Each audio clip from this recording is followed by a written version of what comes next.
Hey Psych2Goers, welcome back to another video. Attention Deficit Hyperactivity Disorder, or ADHD, is a disorder marked by an ongoing pattern of inattention or hyperactivity that interferes with functioning and development. It can make focusing on everyday tasks and routine challenging. ADHD doesn't mean that you cannot focus. In some cases, it means that you focus intensely on something that may not be a priority. Some people describe it as a constant feeling of being overwhelmed or paranoid. For years, people with ADHD were stigmatized and labeled as lazy, procrastinators, flaky, or irresponsible. These labels only produce shame and prevent those with ADHD from seeking help. But please remember that these labels do not represent who you are. Before we begin, remember that this video is for educational purposes only and is not intended to be a substitute for professional advice, diagnosis, or treatment. With that said, here are 5 signs you might have ADHD. Number 1, childhood history.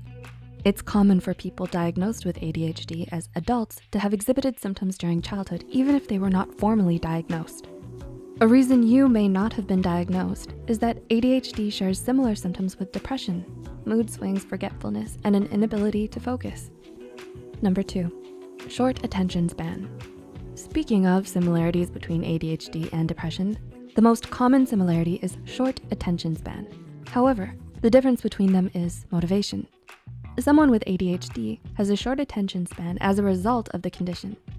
There is no definitive reason to explain why a short attention span is one of the symptoms. However, researchers believe that differences in brain structure might play a role. It's not that you're incapable of being focused. It's that something else caught your brain's attention. ADHD can also make you hyper-focused on something. It sounds paradoxical, but this too is seen as having a short attention span. Or to restate, a selective attention span. Number 3, leaving things unfinished. As a result of a short attention span, you might be prone to leaving things undone.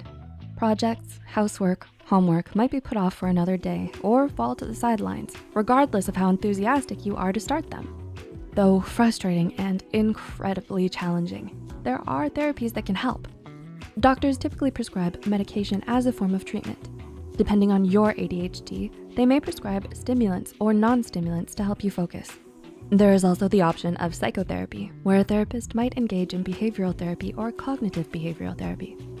Number 4, poor impulse control. Another sign that you might have ADHD is poor impulse control. Now, this wouldn't be a one-off clothing splurge.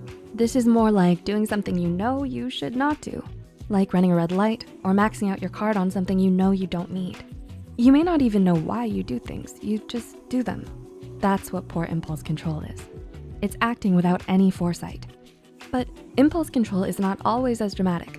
Sometimes it can be as subtle as having distractions for your distractions, interrupting conversations, engaging in risky behaviors, or spending large amounts of money when your bank account is low. Number 5, inability to get organized. The last sign that you might have ADHD is that you cannot seem to get organized. Deadlines creep up out of the blue and priorities have gone out the window. But do not fret, there is hope. While calendars, planners, and bullet journals may work for some, they may not work in your case. However, alarms may help. Give yourself 30 minutes to an hour to complete something from your to-do list. After the alarm rings, move on to the next item, whether you finish the previous item or not. That way, you don't get stuck working on one thing. So, did you relate to any of these signs? I did. We hope you've learned about some of the different signs of ADHD. Consult a mental health professional if you identify with these signs. They can guide you through forms of therapy that can be greatly beneficial.